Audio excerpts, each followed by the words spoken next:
Bago ang nakasanayang bisita iglesia, marami munang sinulit ang Huwebes Santo sa pamamasyal sa Baguio. Pero may naging epekto ang dami ng mga turista sa ilang pasyalan doon. Mula sa City of Pines, nakatutok live si Mav Gonzalez. Mav? Mel, ang problema nga ngayon dito sa Baguio City ay yung mga tourist attractions, mahirap na makahanap ng parking. Pero direct tayo. Hospital ang pinaka... Di hamak na mas marami na ang mga turista sa Baguio City ngayong simula ng Lenten holidays. Pero hindi pa naman ito nagdudulot ng traffic sa syudad. Ang problema ngayon, parking sa mga tourist attraction. Sa Wright Park, pila ang mga sasakyan kanina pang umaga. Dinarayo kasi rito ang horseback riding gaya ng pamilya ni Ruth. Malamig yung weather. Marami pong tao tapos parang hindi siya malamig ngayon. Mainit. Hindi nyo rin nagamit yung mga jacket nyo. Opo. Nag-bike po kami. Nag-bike kayo? Ka naman natakot? Natakot Hindi ka po. Hindi. First time mo ba sumakay ng horse? Opo. Wow, ang tapang mo naman. Pwede mag-horseback riding sa track sa loob ng parke. Pwede ring mamasyal sa labas na may kasamang guide. Required ang insurance sa lahat ng rider. Kung ayaw mo naman sumakay ng kabayo, pwedeng picture taking na lang.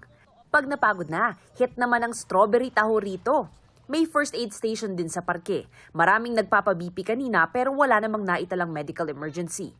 Pwede na lakarin ang The Mansion galing Wright Park. Matarik ang hagdan pero pag-akyat mo naman, picture perfect ang fountains dito na background ang The Mansion. May nakatalagang bike lanes dito, kaya ang magkaibigang Arlan at Sean sinamantala ng makapag-exercise din. Holidays, sabi ko sa kasama ko, why not just take the bike instead of going to jeep para lang madagdagan yung mga traffic dyan. So, yeah, it's better to use your body and go here. Pag-araw bukas ang gate ng The Mansion at pwede mag-picture taking sa loob. May mga pulis namang nagbabantay sa iba't ibang tourist attraction. Sa mga bibisita po dito sa Baguio, you plan yung i-schedule nyo, i-plan nyo yung pagbisita, and then i-download ninyo yung BCPO View Baguio app to be updated of the traffic situation so that you will also know the ordinances of Baguio. And then, pag nasa matataong lugar po tayo, laging i-secure po natin yung ating mga kagamitan.